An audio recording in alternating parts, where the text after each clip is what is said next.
Hello friends. आज की इस क्लास में आप सभी के लिए हिंदी पैडागोजी का 30 क्वेश्चन पढ़ाने वाले हैं। आपको जितना भी क्वेश्चन का आंसर पता होगा कमेंट करिएगा। देखते हैं 30 में से आप कितना सही कर पाते हैं।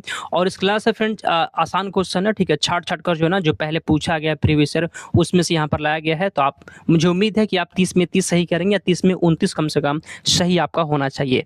तो चलिए क्लास को स्टार्ट करते हैं। पहला क्वेश्चन, प्राथमिक स्तर पर बच्चों की भाषा का आकलन करने का क्या उद्देश्य होता है? प्राथमिक स्तर पर बच्चों की भाषा का आकलन करने का उद्देश्य क्या होता है? पहला का बताइए आप लोग। प्राथमिक स्तर पर बच्चों की भाषा का आकलन करने का उद्देश्य क्या होता है फ्रेंड्स? आंसर यहाँ पे बी हो जाएगा, उसके भाषा प्रयोग की क्षमता का आकलन। देखिए फ्रेंड्स, आकलन करने का सबसे अच्छा तरीका होता है कि उसके भाषा के प्रयोग का हम आकलन कर सके। आंसर यहाँ पे बी हो जाएगा। चलिए अगला क्वेश्चन दूसरा, इसमें से कौन सा भाषा आकलन में सबसे कम प्रभावी तरीका होता है? सबसे कम प्रभावी कौन सा है, बताइए आंसर।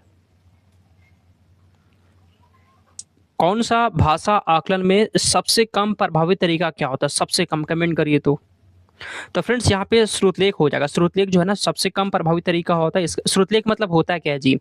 सुन सुनकर लिखना। सुन मतलब जो सुन रहे हैं हम, टीचर कुछ लिखवा रहा है, ठीक है, हम सुन सुनकर उसको लिख रहे हैं, इसी को श्रुतलेख कहते हैं, ठीक है। और ये सबसे कम प्रभावी तरीका होता है।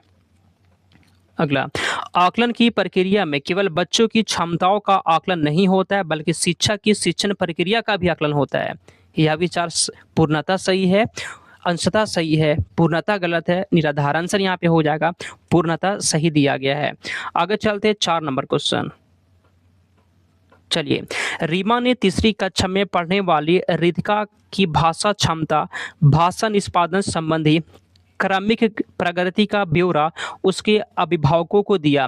रीमा ने डैश के आधार पर यह जानकारी दी। कमेंट करिए। तो रीमा ने जो है ना तीसरी कक्षा में पढ़ने वाली रितिका की भाषा क्षमता, भाषा निष्पादन संबंधी क्रमिक प्रगति का ब्यौरा जो है ना अभिभावकों को दिया। रीमा ने किसके आधार पर दिया जानकारी, ये बताइए। तो फ्रेंड्स हमेशा ये जो है ना, देखिएगा अक्सर में ये फ्रेंड्स पोर्टफोलियो सही होता है, आपको पोर्टफोलियो पे लगा देना है सही। 5 नंबर क्वेश्चन, पहली कक्षा में डैश भी लिखना के अंतर्गत आता है। पहली कक्षा में क्या, पहली कक्षा में क्या लिखने में भी आता है? वाक्य लिखना, शब्द लिखना, अक्षर बनाना। हाँ बिल्कुल फ्रेंड्स, यहाँ पे क्या होगा जी? या चित्र बनाना। आंसर यहाँ पे डी हो जाएगा। पहली कक्षा में जो है ना चित्र बनाना भी लिखने में ही आता है। बच्चा अगर पहली कक्षा में कोई चित्र बना रहा है ना, तो वो भी उसको लिखने में ही गिना जाएगा, लिखने में ही माना जाएगा, ठीक है। चलिए, बहुत अच्छा क्वेश्चन था। प्राथमिक स्तर पर पढ़ना सीखने में सबसे कम महत्वपूर्ण क्या है? सबसे कम महत्वपूर्ण मतलब आपको सबसे कम पूछेगा ना तो आपको नेगेटिव खोजना है। नेगेटिव कौन है जी? छठा का आंसर, अक्षरों की पहचान, अक्षरों की पहचान, ठीक है फ्रेंड्स, ऑप्शन नंबर सी हो जाएगा। 7 नंबर, भाषा अर्जन, भाषा अर्जन क्षमता किसके साथ जुड़ी हुई है? भाषा अर्जन क्षमता किसके साथ जुड़ी हुई है? तो भाषा अर्जन क्षमता जो होता है फ्रेंड्स, ये किसके साथ होता है? चॉम्स्की के साथ। आगे चलते हैं 8 नंबर क्वेश्चन, प्राथमिक स्तर पर भाषा सीखने सिखाने में बाल साहित्य मदद करता है क्योंकि? कमेंट करिए 8वां का सही जवाब। प्राथमिक स्तर पर भाषा सीखने सिखाने में बाल साहित्य मदद करता है क्योंकि फ्रेंड्स 8 का बताइए। तो वह भाषा की रंगतें प्रस्तुत करता है। आंसर आपका सी हो जाएगा। आगे चलते हैं 9 नंबर क्वेश्चन, कक्षा 1 में बच्चे अपने डैश एवं डैश से प्राप्त बोलचाल की भाषा के अनुभवों को लेकर स्कूल आते हैं। कक्षा जो है ना, कक्षा 1 में बच्चे अपने किसका और किससे प्राप्त बोलचाल की भाषा को फ्रेंड्स स्कूल लेकर आते हैं। तो सुनिएगा, याद करिएगा ध्यान से। कक्षा 1 में बच्चे जो फ्रेंड्स अपने घर परिवार और परिवेश से, घर परिवार और परिवेश से प्राप्त भाषा को लेकर स्कूल में आते हैं, ठीक है, घर परिवार और परिवेश से। चलिए 10 का आंसर, प्राथमिक स्तर पर बच्चों की भाषाई क्षमताओं का विकास करने का अर्थ क्या होता है? बच्चों की भाषाई क्षमता का विकास करने का मतलब क्या हुआ? चलिए कमेंट करिए। तो यहाँ पे आंसर आपका सी वाला हो जाएगा फ्रेंड्स, भाषा प्रयोग की कुशलता पर अधिकार। हमेशा याद रखिएगा, भाषा प्रयोग जहाँ पर भी रहता है वो हमेशा ऑप्शन सही हो जाएगा, ठीक है। हम लोग भाषा सिखाते ही इसलिए ताकि बच्चा भाषा का प्रयोग कर सके। अगला, व्याकरण शिक्षण की आगमन विधि में क्या होता है? व्याकरण शिक्षण की आगमन विधि में क्या होता है? आगमन विधि में क्या होता है? पहले उदाहरण देंगे फिर नियम की ओर जाएंगे। किस में दिया गया जी? किस में दिया गया है? बी में दिया गया है। उदाहरण से नियम की ओर जाते हैं। आगमन विधि में क्या होता है? पहले फ्रेंड्स हम लोग उदाहरण देते हैं फिर नियम की ओर जाते हैं।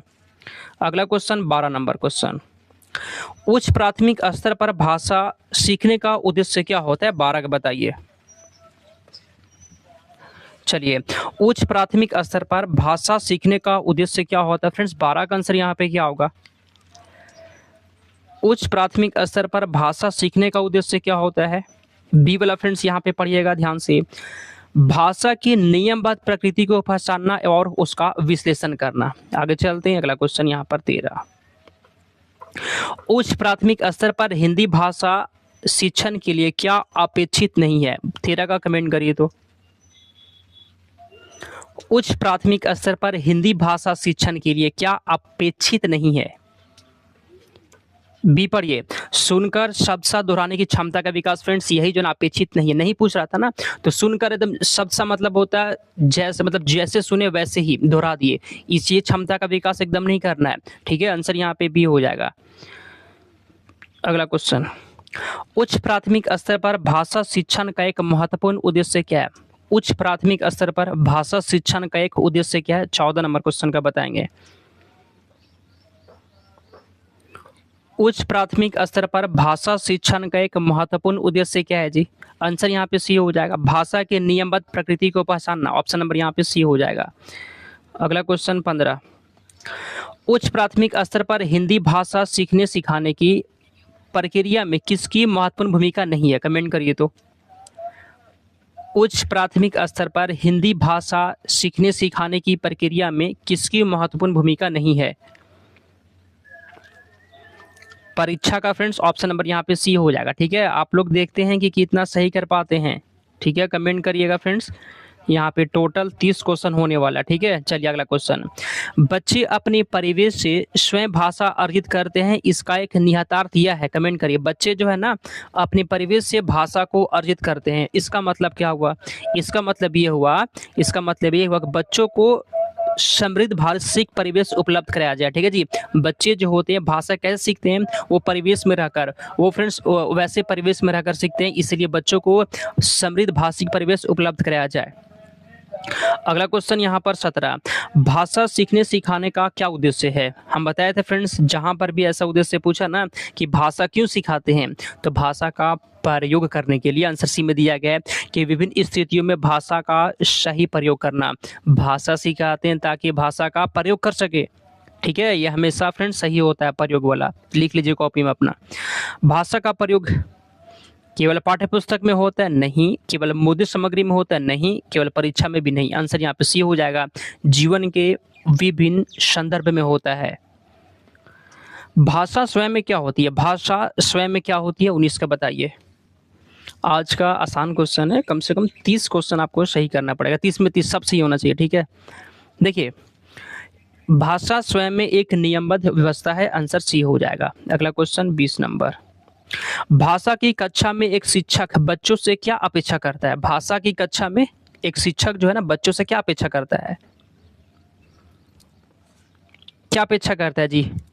चलिए 20 का बताइएगा आप लोग। 20 का आंसर यहाँ पे क्या होगा? बच्चे सवालों के बंधे बंधाए जवाब ना दे। बिल्कुल फ्रेंड्स, ये सही जवाब। बच्चा शिक्षक जो है ना यही अपेक्षा करेगा कि बच्चे सवालों को एकदम बंधे बंधाए जवाब ना दे, बल्कि बच्चा अपने बारे में अपना खुद का विचार व्यक्त करे। ठीक है, बंधे बंधाए जवाब ना दे। ऑप्शन नंबर सी हो जाएगा।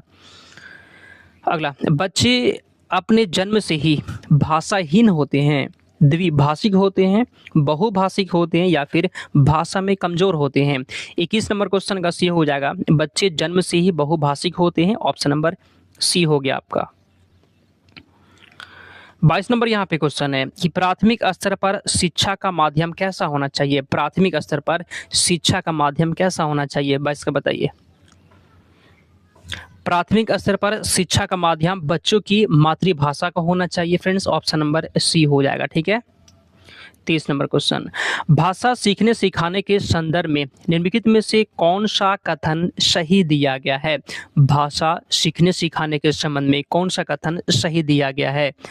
ऑप्शन ए, बच्चे स्कूल आकर ही भाषा सीखते हैं। बिल्कुल फ्रेंड्स, ये गलत हो जाएगा। यहाँ पे लिखा गया ना कि स्कूल आकर ही भाषा सीखेंगे, ऐसा नहीं है।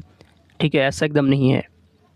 बच्चे अपनी परिवार से ही भाषा सीखते हैं, ये भी नहीं है। परिवार से ही, आकर ही, जहां पर भी ही लग रहा है वो गलत हो जाएगा। ठीक है, ध्यान दीजिएगा।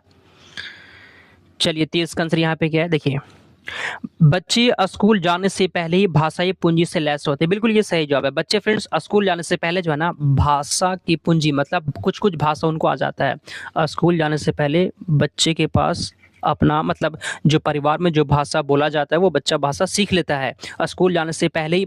ठीक है फ्रेंड्स, ऑप्शन नंबर सी हो जाएगा। ऐसा नहीं। 24 नंबर क्वेश्चन है कि प्राथमिक स्तर पर पाठ्य पुस्तकों का निर्माण करते समय आप किस बिंदु पर विशेष ध्यान देंगे। प्राथमिक स्तर पर पाठ्य पुस्तकों का निर्माण करते समय आप किस बिंदु पर विशेष ध्यान देंगे। तो यहाँ पे 24 नंबर क्वेश्चन का बी आंसर हो जाएगा, हिंदी भाषा के वैविध्यपूर्ण रूप शामिल हो। ठीक है फ्रेंड्स, आंसर यहाँ पे आपका बी हो जाएगा। 24 नंबर क्वेश्चन का बी हो जाएगा। आगे चलते हैं 25 नंबर। चॉम्स्की के अनुसार कौन सा कथन सही दिया गया है। 25 का बताइए तो। बच्चों में भाषा सीखने की जन्मजात क्षमता होती है, ऑप्शन नंबर ए हो जाएगा। आगे चलते हैं 26 नंबर क्वेश्चन। चलिए, पाठ के अंत में अभ्यास और गतिविधियां देने का उद्देश्य क्या है। पाठ के अंत में अभ्यास और गतिविधि देने का उद्देश्य क्या होता है। 26 का बताइए आंसर। पाठ के अंत में अभ्यास और गतिविधि देने का उद्देश्य क्या होता है फ्रेंड्स। यहाँ पे 26 का आंसर आपका क्या होगा बताइए। देखिए, बच्चों को अभिव्यक्ति के अवसर देना, ऑप्शन नंबर यहाँ पे ये हो जाएगा। आगे चलते हैं 27 नंबर क्वेश्चन। अगला क्वेश्चन, प्राथमिक स्तर पर एक भाषा शिक्षक से सर्वाधिक क्या अपेक्षित है। कमेंट करिए, प्राथमिक स्तर पर जो है ना एक भाषा शिक्षक से क्या सर्वाधिक अपेक्षित है। 27 नंबर क्वेश्चन का यहाँ पे क्या होगा। देखिए, ए में दिया गया ना कंठस्थ करना गलत होता है। बच्चों को मानक भाषा का प्रयोग करना, मानक जहां पर रहेगा वो गलत हो जाएगा। ठीक है, 27 का सी हो जाएगा। कक्षा और कक्षा के बाहर बच्चों का भाषा प्रयोग के लिए प्रोत्साहित करना। 28 नंबर क्वेश्चन यहाँ पे कहा गया है कि भाषा सीखने की कौन सी विधि मातृभाषा को मध्यस्थ बनाए बिना दूसरी भाषा को सीखने में मदद करती है। भाषा सीखने की कौन सी विधि है जिसमें जो है ना मातृभाषा को मध्यस्थ नहीं बनाया जाता है बल्कि दूसरा भाषा सिखा दिया जाता है। इसको कहते हैं प्रत्यक्ष विधि कहते हैं, इसको इंग्लिश में कहते हैं डायरेक्ट मेथड। 28 नंबर क्वेश्चन का डी यहाँ पर हो जाएगा। चलिए अगला क्वेश्चन 29 नंबर। जो भी लोग जो है ना सब्सक्राइब नहीं किए हैं कर लीजिएगा। टेलीग्राम से जुड़ना चाहते हैं तो डिस्क्रिप्शन में लिंक दिया गया है। अगला, भाषा शिक्षण में खेल का सर्वाधिक महत्वपूर्ण स्थान है, क्यों बताइए। भाषा शिक्षण में खेल का सर्वाधिक महत्वपूर्ण स्थान है क्योंकि खेल भाषा को विस्तार देते हैं। 30 नंबर और लास्ट क्वेश्चन, पाठ के संदर्भ में ससंदर्भ व्याकरण का क्या शैक्षिक निहितार्थ होता है। 30 का बताइए तो। पाठ के संदर्भ में ससंदर्भ व्याकरण का क्या शैक्षिक निहितार्थ होता है फ्रेंड्स। ऑप्शन नंबर ए हो जाएगा। पाठ के दौरान आए व्याकरणिक बिंदुओं को उसी संदर्भ में स्पष्ट करना, ऑप्शन नंबर यहाँ पे हो जाएगा। 30 क्वेश्चन फ्रेंड्स आपको हम पढ़ा दिए हैं, 30 में आप कितना सही कर दिए हैं और क्लास कैसा लगा बताइए। क्लास अच्छा लगा होना फ्रेंड्स, एक लाइक करिएगा। टेलीग्राम से जुड़ने के लिए डिस्क्रिप्शन में लिंक है, आप जुड़ सकते हैं। ठीक है फ्रेंड्स, आप कितना सही किया ना कमेंट करिएगा। चलिए हम लोग समाप्त करते हैं, मिलते हैं अगले क्लास में।